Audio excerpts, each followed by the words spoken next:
Okay, so you're rejoining me on question 9 in your question pack. I'm hoping you already had a go at this one. Nice simple one. Mainly it's AO2 but familiar because we talked about the pedometer before, and obviously you've watched that pedometer video too. So describe how the students would return the air bubble to the start of the capillary tube. So you remember the reservoir being full of water and it having a tap at the bottom. So you undo that tap and the water then forces that air bubble back to the start. So it's just writing that in words really.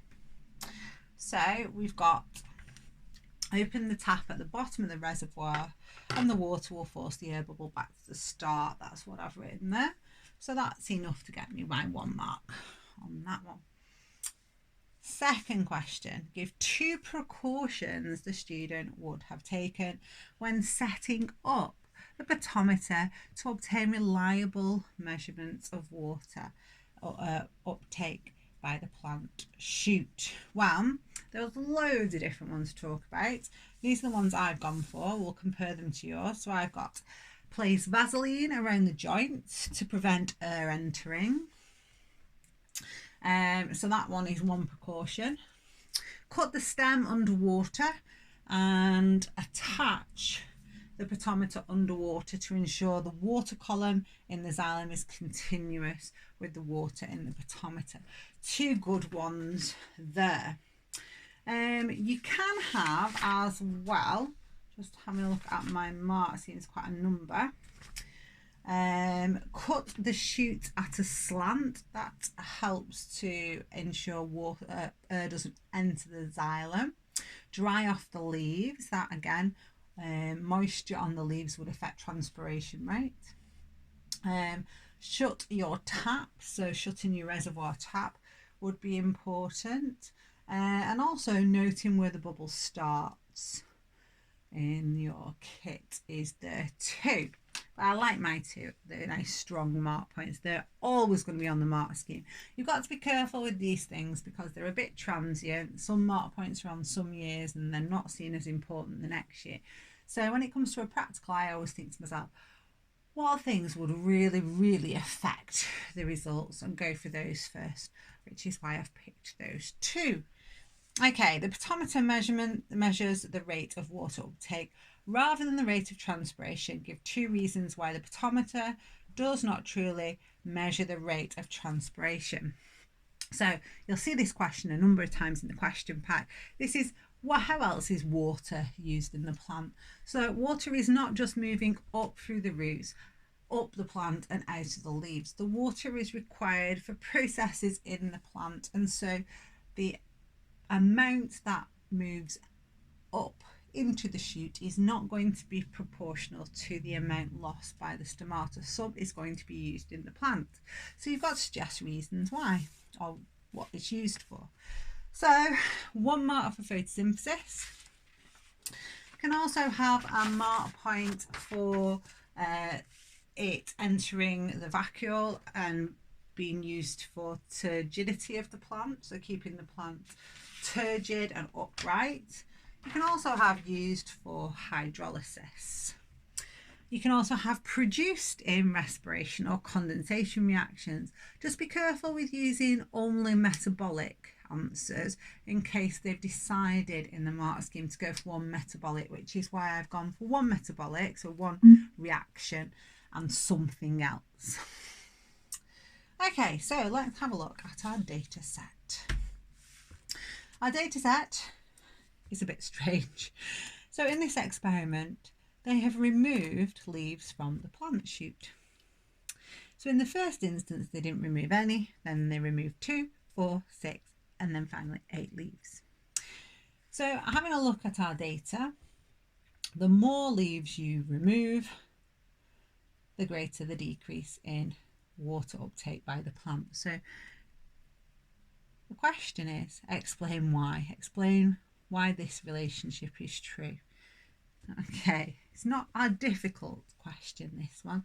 So give it a go on your own and then join me back. Okay, so I'm hoping your answer looks like this-ish. Fewer leaves on the shoot reduces the number of stomata, through which water is lost by transpiration. There's my first mark point there. Less water lost across the leaf surface will mean less is drawn out of the mesophyll tissue of the leaf down a water potential gradient, and so less water is taken out of the xylem, reducing the tension. So the mark point is actually for reducing the tension, but I felt it was important in my answer to link the two together. So I've said the steps that would bring about the tension and how they're affected. Final mark point. So that would mean less water is uptaken because we've got less of a pulling force drawing on the water column up the xylem. So if you're going to answer in full, okay? You can't write like a mark scheme. So although the mark points are here, to answer properly, you can see I've had to answer in between as well. Okay, it's in A-level biology, it's not what we want us to do, is not learn the mark schemes because they change. It's to always answer the question as well as you can. Okay, so moving on to question 10. Okay, so question 10.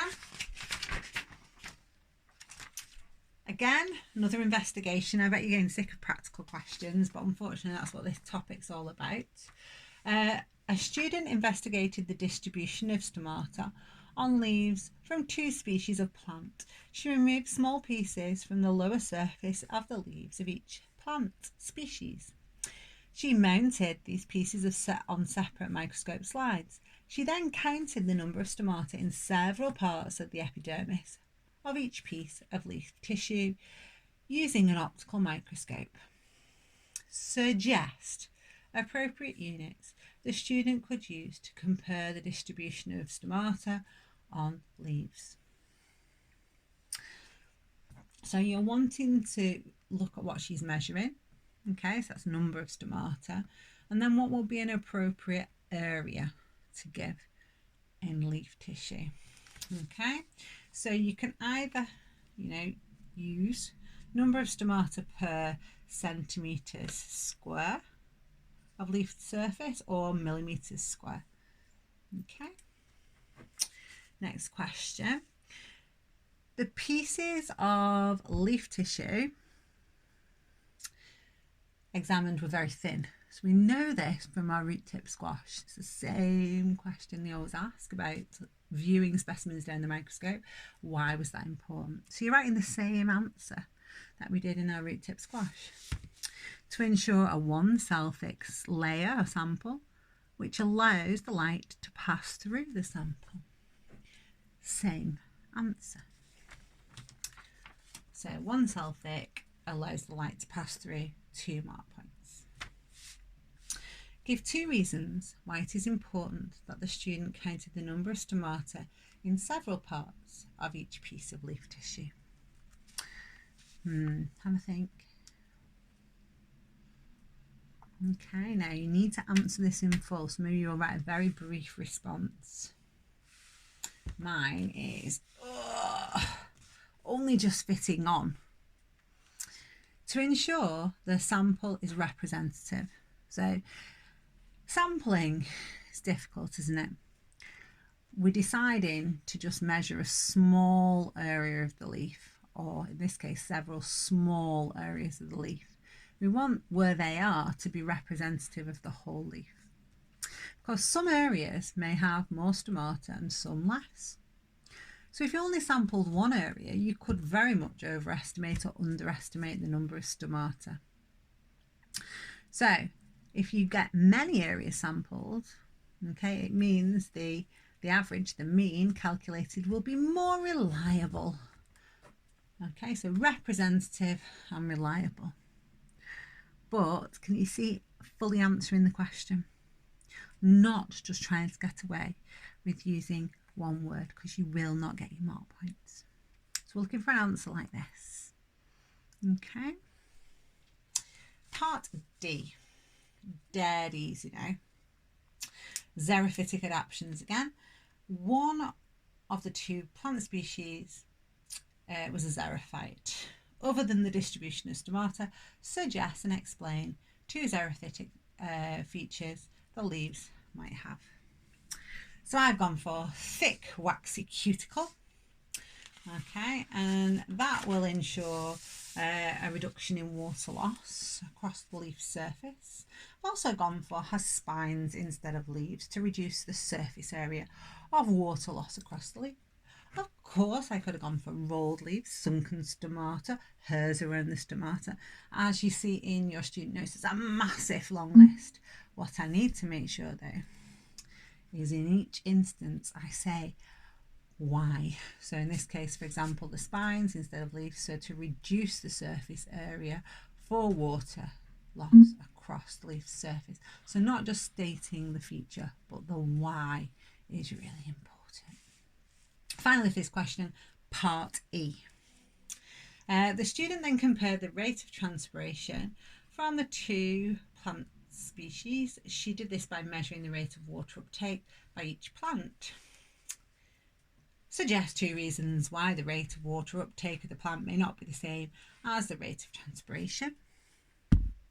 Same question again. Because water is used in photosynthesis or hydrolysis, or water is used in keeping the plant turgid, or water is produced in condensation and respiration. Tick, tick.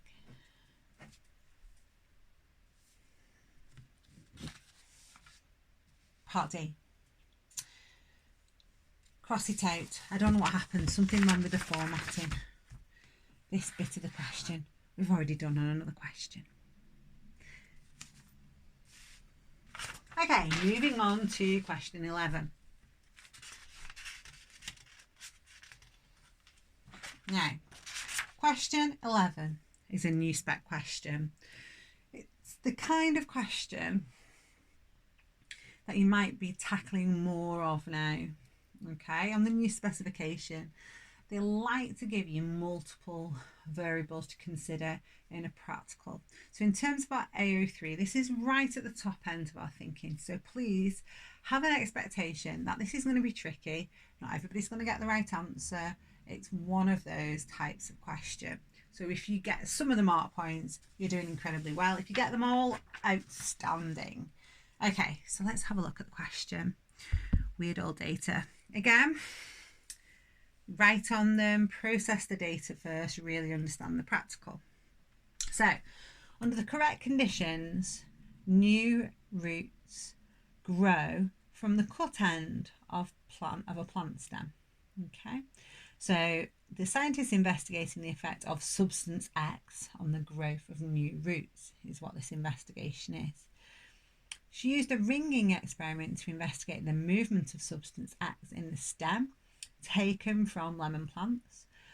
She cut out a length of stem from each plant. She then put a small block of agar. So you remember agar jelly from microbiology at school. It's just a little piece of jelly that substances will diffuse through. She then cut the stem from each plant, put the agar on top, and some of the agar contained a substance X. This one did not.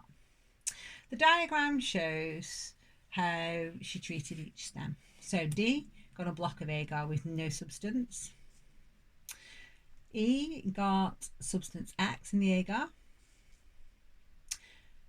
F got substance X but also got the phylum removed, all its phylum vessels removed from the midsection.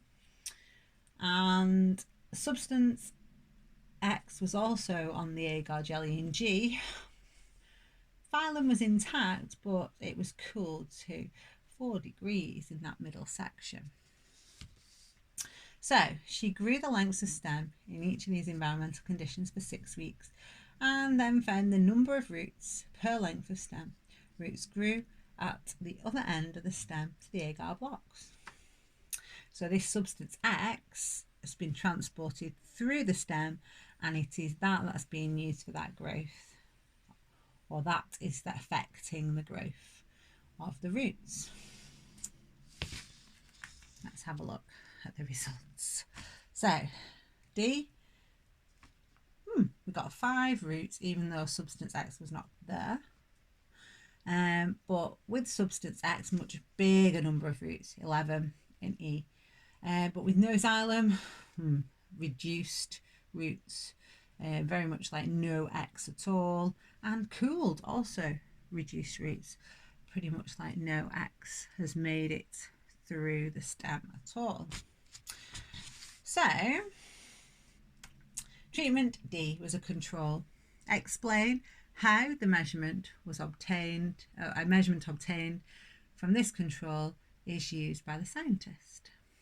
Now, if you think about it, this control shows what happens when you've got no substance X. So when you compare your other results to it, it tells you that any difference between them is due to substance X. Okay, so how's that looking there? So I've put, so they can compare, gives a baseline with no substance X present. Okay, that's why they've done it. And then carried on the next page because it was a 2 marker. So they can measure how much growth of roots, so like number of roots, is due to substance X, because there was some growth of roots without it. Okay, I only noticed it was a 2 marker when I turned the page. That's where you can see I've now tried to increase my answer. That's what you should be doing when you see things are worth more mark points. Okay, a bit trickier now. Using the diagram and the table, what can you conclude from the treatments D and E about root growth? So going back to D and E, D told us you got 5 roots without substance X, and E told us that you got an increase of a further 11 if substance X is present.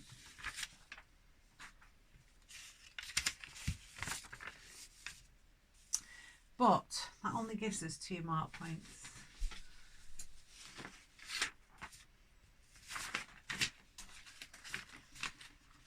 So you can see that's what I've done for my first 2, and then I was really struggling for my third one, to tell you the truth. I had to really think about it. So first mark point I've gone right. First mark point, can you see me trying to say that's mark point 1, mark point 2, mark point 3. Substance X is not needed for the growth of roots. Yeah, so you got 5 anyway. If I wanted to be more detailed, I could give the data as well and say 5 grew in D without substance X being present. E showed substance X increased the number of roots produced by more than double. Yeah, so it went from 5 to 11.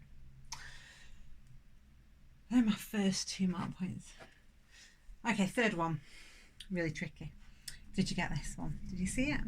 E shows substance X travels from the stem to the roots where it has its effect. So it was the movement down the stem.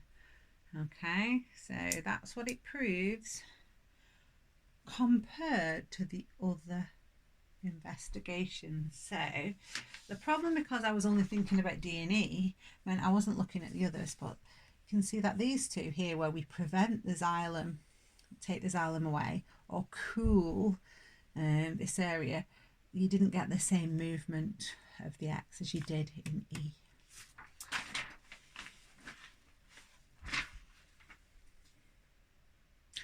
Okay, again, really tricky one here. Part C. The mass flow hypothesis is used to explain the movement of substances through the phloem. Evaluate whether the information from this investigation supports this hypothesis. So do not consider statistical analysis in the answer. You need to read the question. Okay. Evaluate both positives, things that support that it does support the hypothesis, and things against it supporting the hypothesis. So I started with negatives in my answer. Okay. So I've gone to this, and the first thing that stood out to me was something I was expecting from my AO1 on ringing experiments. I was expecting this to swell, and it didn't.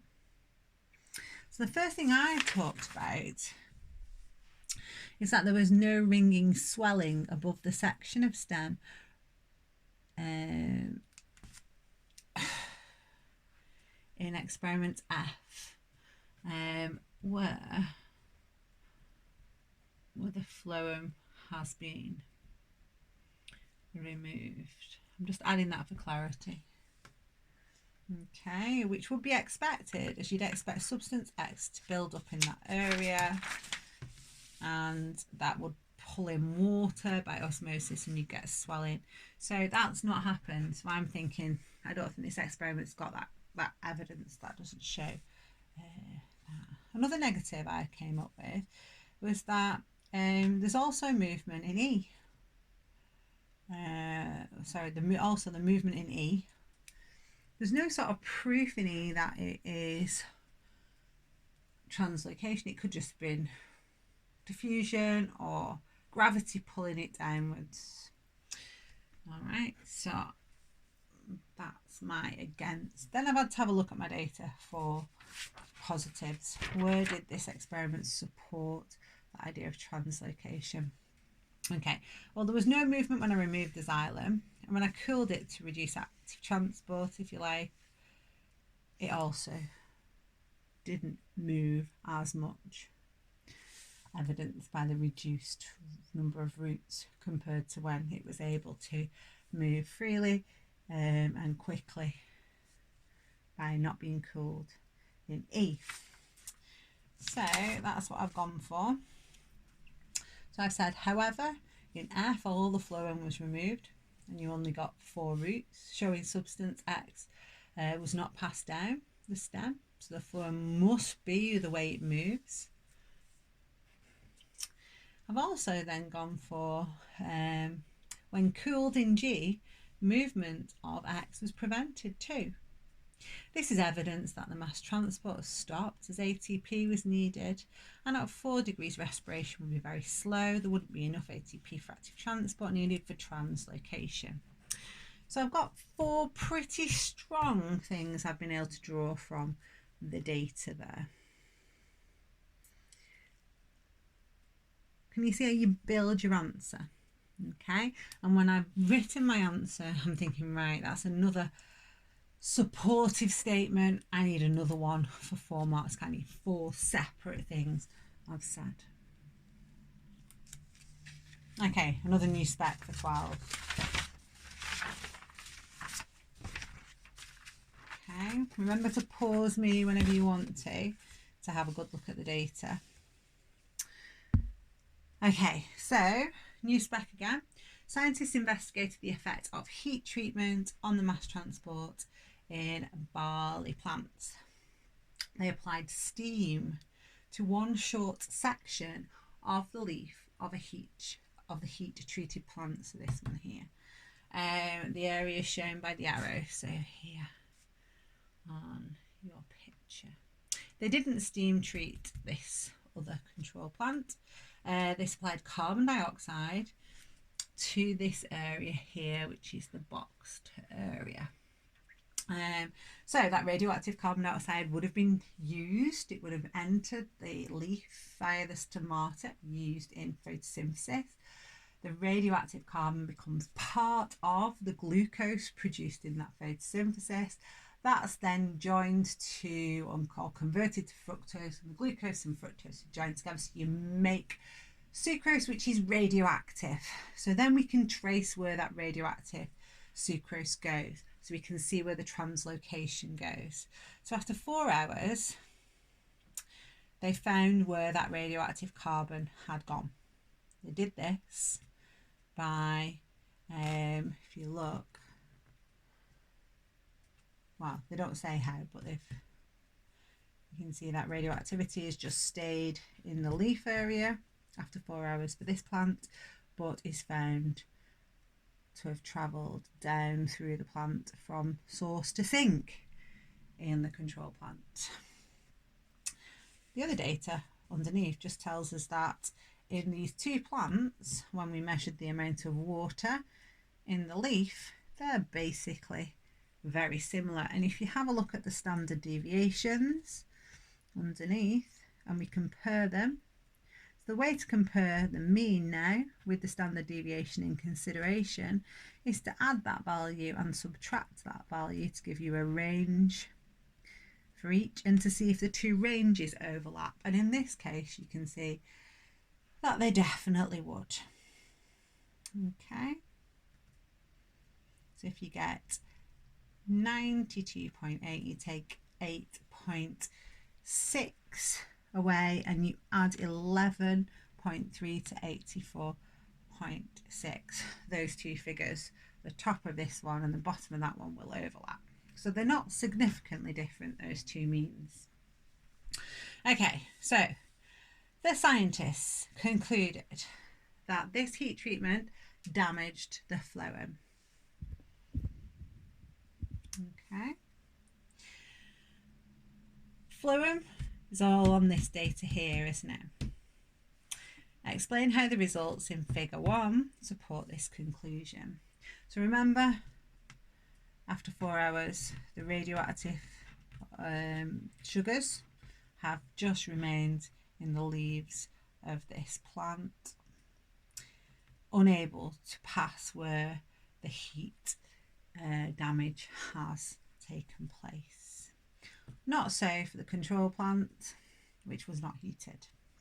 So, in plant A, radioactively labelled carbon remains in the leaf above the damaged phloem, showing carbon dioxide converted into glucose during photosynthesis and then into sucrose, but that it was unable to be transported down the phloem. Okay, so that's our first description. So plant A can convert the carbon dioxide to radioactive sucrose, okay, because of photosynthesis, but that product, that sucrose, remains in the leaves and can't be transported down the plant because the phloem has been damaged by the heat treatment. In B, you can see the opposite. The carbon dioxide used to make the glucose during photosynthesis, that's converted in sucrose, can be transported down the undamaged phloem. And so the radioactive carbon is traced throughout the plant below the leaves. It has moved from source to sink. The scientists also concluded that this heat treatment did not affect the xylem. I explain how the results in the table support this conclusion. Well, remember that table? The mean looked different, but the standard deviations overlapped. So we have evidence that does not support the xylem being damaged in any way, because there's no difference in the heat treated plant, no significant difference in the mean water content of the leaf of the heat treated plant versus the non-heat treated plant. You see there in our data, the standard deviations overlapped. So that's how we build our answer. There is no significant difference in the water content of the two plants' leaves, as the standard deviations overlap. You need to have that bit in. Showing that water is moving up the plants to the leaves in the xylem, the same in A as B. So the heat treatment doesn't affect the xylem.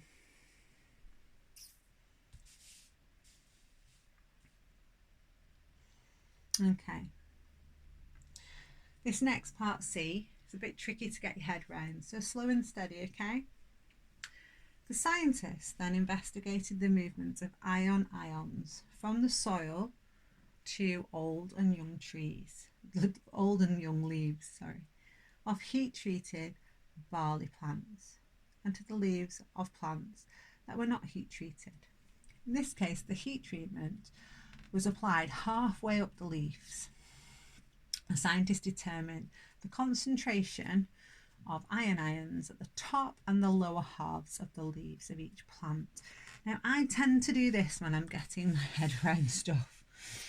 I go, okay, so in my head, I'm imagining for each of the leaves, they've been heat treated, as they said, applied halfway up the leaves. And then they're measuring above the heat treatment and below and doing a comparison. Okay. When I look at the data though, the horrible examiner's gone for a ratio.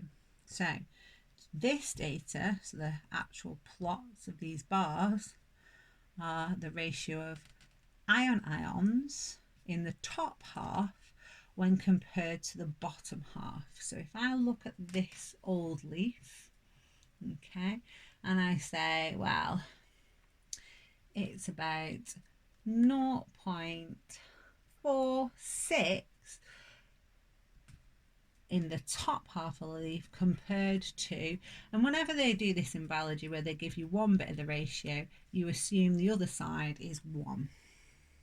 Okay, so below the heat treatments 1, and we've got compared to that concentration, because it's in a ratio, 0.46 above. Okay, so what can you conclude about the movement of ions in barley plants? Well, as soon as I was looking at this data, I was like, well, that it's not the same for young leaves and older leaves, I don't think, because when you heat treat an old leaf and you look at the amount of iron above the heat treated and below, it doesn't seem to be affected at all. But when you look at young leaves and you heat treat them, there's a very much reduction in how much ions are able to get up the leaf. So maybe they're not moving in the same way. That's the way my brain's thinking at the moment. Okay, so what kind of conclusions can you come up with? Bullet points some down. Don't worry if you can't come up with any. We're only practicing, remember. And let's have a look together now. Okay, so I needed to build 4 things I could conclude. So first one I thought was a good one to go with. The heat treatment affected the young leaves more than the old, didn't it? Give that a tick, Vicky. Well done. Okay. Now, there is evidence that ions move up, both types, but heat treatment in young reduces this massively, but not in old leaves. Now, I'm kind of repeating myself there, but the idea that the ions are always moving up, that was new. Okay. In all of them were above 0. So compared to the lower leaf, there's always some ions found in the upper leaf. So that tells me that however the young leaves, the ions are moving in the young leaves, and that's been affected greatly, but there is still some movement of the ions. It's not completely down to 0, but not affecting the old. So that gets me to this point where I'm thinking, well, maybe ions may be transported differently in young leaves, i.e. what about if they're mainly transported by the phloem? And we learned in the last question the phloem is the one that is most affected by heat treatment. Maybe the old leaves transport ions in the xylem. Maybe the young leaves transport in the xylem a little bit, which is what would explain why you still get a bit of movement even in the heat treated young leaves. So I'm getting a mark point for that.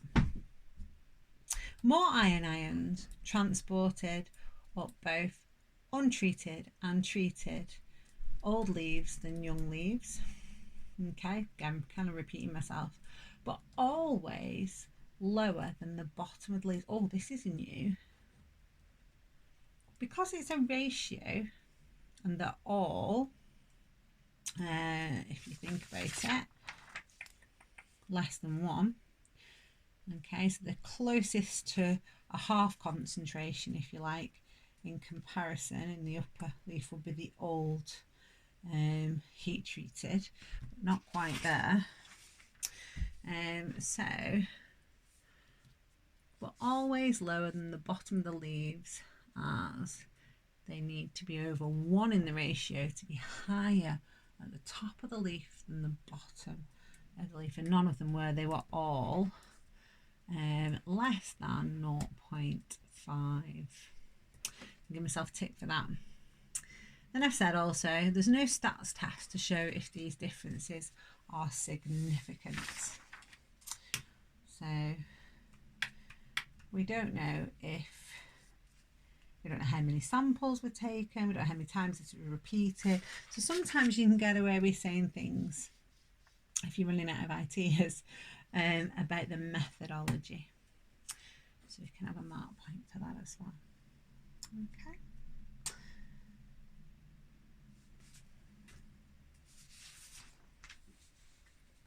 Right, question 13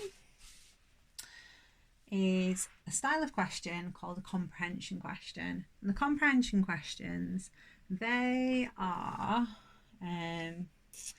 found at the end of paper 2.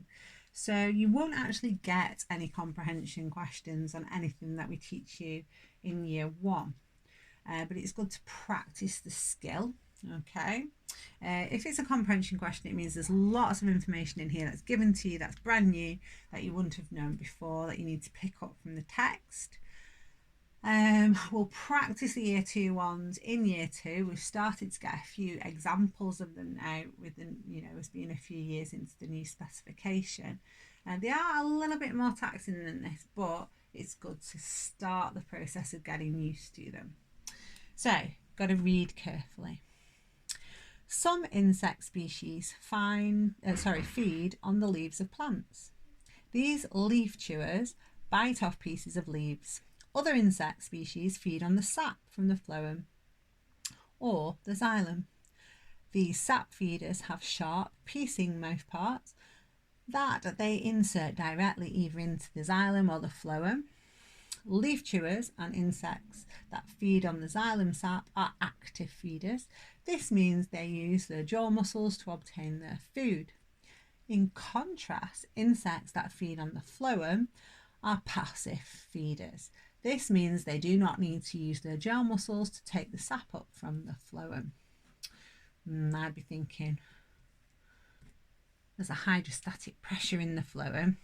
Surely if you pierce the phloem, it's going to ooze out into the insect's mouth. Okay, so then I keep reading. I'll maybe make a note to myself.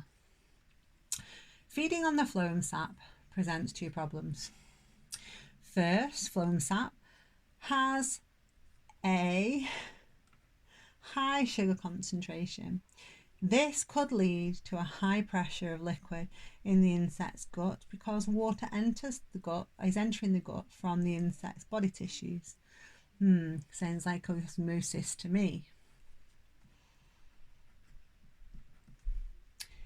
A phloem sap feeder polymerizes some of these sugars into polysaccharides, so polymers, which are passed out of its anus as honeydew.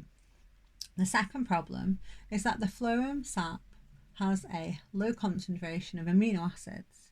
So phloem sap feeding insects rely on bacteria in their guts to produce amino acids. Each phloem sap feeding insect receives a few of these bacteria from its parents. This has resulted in a reduction in the genetic diversity of the bacteria found in these insects. A scientist investigated the effect of 3 different insects on the growth of a plant called goldenrod. He found that leaf chewing insects and xylem sap feeding insects cause a much greater reduction in total leaf area than the xylem sap feeding insects. Whew, lots of new information. Use the information in the passage and your own knowledge to answer the following. Okay, so we can see this one coming.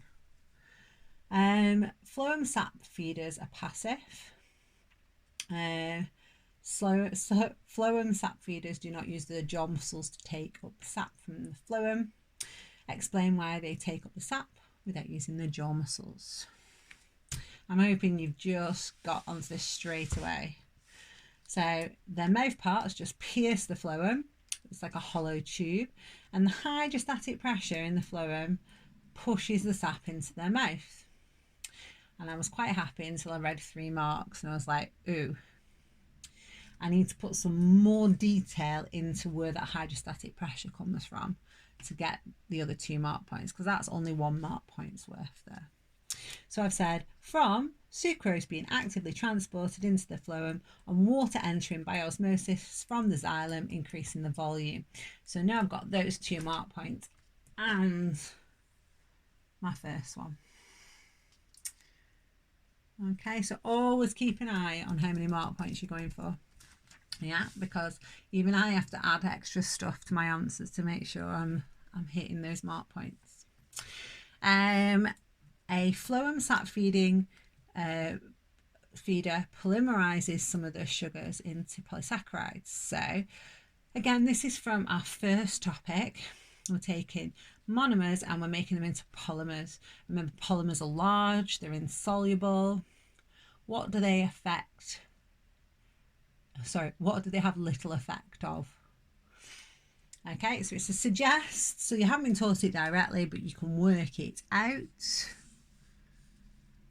So they join by condensation reaction to make polymers. This is the sugars, which are large, insoluble molecules with little osmotic effect. Tick. So the water potential of the gut stays the same and water does not get drawn in by osmosis. Tick. Okay. Getting excited then. Right. This next bit, the next question, because comprehension questions are synoptic, they tend to bring in lots of different topic areas. Like this is from topic 1, our carbohydrate topic. It's got some water potential from our movement across molecules topic. Here we've got our mass transport in plants topic. The next one is actually on a topic we haven't done yet, which is at the end of year 1, which is about diversity within population. So I'm just going to talk you through this one. You wouldn't be able to answer it, I don't think, on your own. So each phloem sap feeding insect receives a few of these bacteria from its parents. Suggest how this has caused a reduction in genetic diversity of bacteria. So if you only get a few of the bacteria from your parents, that will mean you only get a small sample of the population that's in your parent's gut. So I've got a massive range of genetically diverse bacteria in the parent's gut. Just a few of them are passed on to their offspring. So they will not include the genetic variation, the wide number of different alleles in their parents' population. And that is the definition of a reduction in genetic diversity, when the number of alleles in the population decreases. That can happen because of natural selection, but in this case it's just random which bacteria get passed on. Okay, right, so part D. The scientists found that leaf chewers and xylem sap feeders had a greater effect on plant growth than phloem sap feeders. Other than environmental factors give 2 features the scientist would have controlled in his experiment to ensure his conclusion was valid. So we have to make sure what? Well, he needs to make sure that the number of insects of each type were the same, You could have said the same size, have the same mass, but also that the plants that he used in his study were also the same size. So we're just looking for simple variables he would have had to control. And finally, E, the scientists used the reduction in total leaf area of the experimental plants as an indicator of growth. That's what he measured. Outline a method by which you could find the area of a plant leaf. Okay, so this is going back to probably some practicals, not even practicals, some work you did in maths on area and how you work out the area of irregular shapes. And I think I remember taking some graph paper, placing your irregular shape down on the graph paper, drawing round it, and then counting how many squares and half squares, etc. So that's exactly what you would do with this. Place a leaf on graph paper, draw around and work out the area by counting the squares. But then you times it by 2 because the leaf, of course, has 2 sides. So we times it by 2 for the total area. Okay, so I'll tick those off. And then we're on to question 14, which is our last question of the question pack, this mammoth question pack. As you can see, loads and loads of interesting practical questions, and we're finishing with another interesting practical question. Okay, new spec, weird data, never seen any question like this before this one. So boron is an element that is needed in a very small amount for normal plant growth. One group of scientists tested the hypothesis that boron combines with sucrose to produce sucrose borate complex that is translocated more efficiently than sucrose molecules, so we'll be moving faster by translocation. They grew tomato plants in a nutrient-poor sand. Prior to starting their experiment, they left the mature plants in a dark room for 48 hours. Whenever I see dark room for plants, I always write no photosynthesis next to it.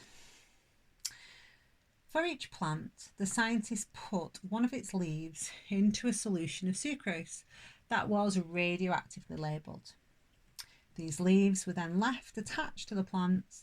They used 2 radioactively labelled sucrose solutions, solution A that had boron, a concentration of 10 parts per million, and B with no boron. After a period of time, the scientists removed samples from parts of the plants, dried them in an oven, ground them into a powder, and then measured the radioactivity of the powdered sample. The results are in the table. The table, at least, is nice and simple to get your head round. Okay, when the boron's present, you can see you are taking in more sucrose and transporting more sucrose through the plant. So, explain the following steps in the experimental methods. This is an AO3 question. You are asked why scientists did this. Lots of questions like this in this topic. They grew the tomato plants in nutrient-poor sand. So why was that? Okay, I'm hoping you're coming up to this idea. So there was no extra source of boron in the soil for the plants to use, just the boron added in your sucrose sample for the solution A. So you were controlling that variable. They left the mature plants in the dark room for 48 hours before the experiment started. So if in the dark, there's no photosynthesis. Leave them 48 hours, they'll use up all the sucrose that was already there. So there's no sucrose in the leaves, as there's no photosynthesis can take place when there's no light, and because we've left it for 48 hours, all the sucrose that was there would have been used up by now. Yeah, so quite simple answers, even though it sounded really complicated. Okay, again, sounds complicated, it'd be an easy answer. Scientists dried the plant samples in an oven at 100 degrees. Give 2 reasons why they used that temperature. Well, they want to dry it. Okay, so if you want to dry it, you want all the water to be driven off. You want it to evaporate. And that's what happens at 100 degrees C. Yeah, we can drive the water off. But we don't go any higher than that. And the reason for that is, if we did, it might catch fire and burn. And if it burnt, then the organic matter would be lost. So we wouldn't be able to measure it.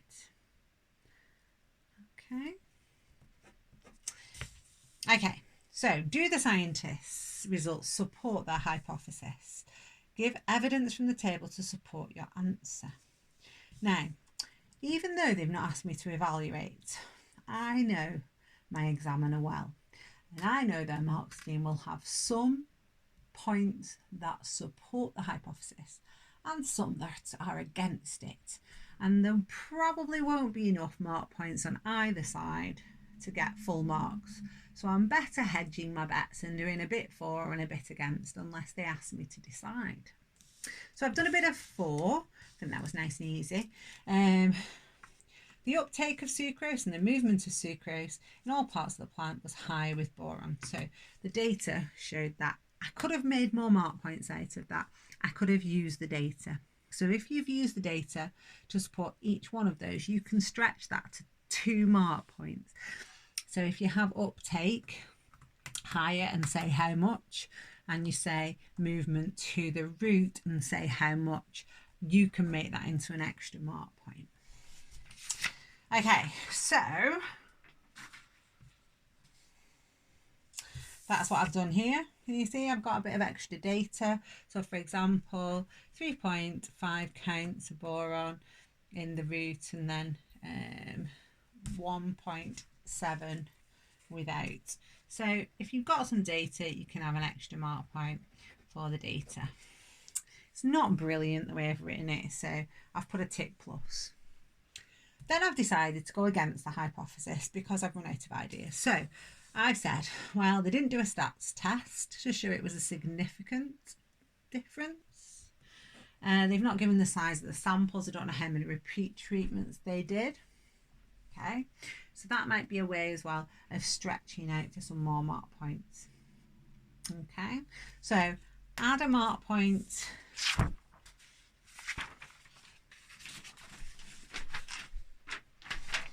by giving data for each of those 2 positives. So use this data more and you'll stretch that out to get a stronger answer. Okay, so last one, part D. Suggest how scientists could adapt their method to determine which tissue carried out the radioactively labelled sucrose.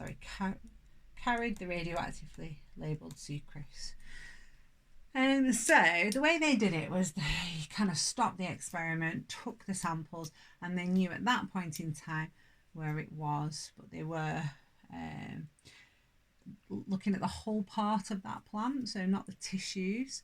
So one way they could have done is to look more detailed, maybe taking small slices and then looking for the radioactivity within those small slices. But I've gone for the same one in your student notes at AO1, which is to use photographic film. So I could place the plant against the photographic film in the dark for a period of time and trace the movement of that sucrose via the radioactivity, developing the photographic film. Okay. Right, so that finishes off the question pack. I'll PDF this document as well and attach this so you've got that on your email. In case you've missed anything that I've said, you can run it alongside. Okay, right, brilliant.